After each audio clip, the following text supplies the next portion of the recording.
O accidente tiña lugar ao redor das 7:30 da mañá no quilómetro 26 da autovía, á altura do lugar de Lampón, no concello de Boiro, en ambos carrís de circulación, tanto no sentido Ribeira como tamén en dirección Padrón.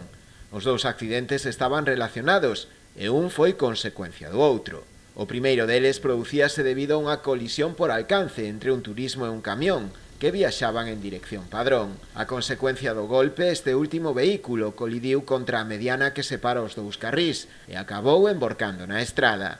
O choque contra a mediana fixo que saíran desprendidos varios cascotes de cemento que quedaron esparexidos na outra marxe da autovía. Esta circunstancia provocou outro accidente entre varios turismos que circulaban en dirección Ribeira ao intentar esquivar as pedras. Por fortuna non houbo feridos de consideración, aínda que dous deles, os ocupantes do camión, tanto o condutor como o seu acompañante, foron derivados ao Hospital da Barbanza para a súa observación, debido a que presentaban varias contusións.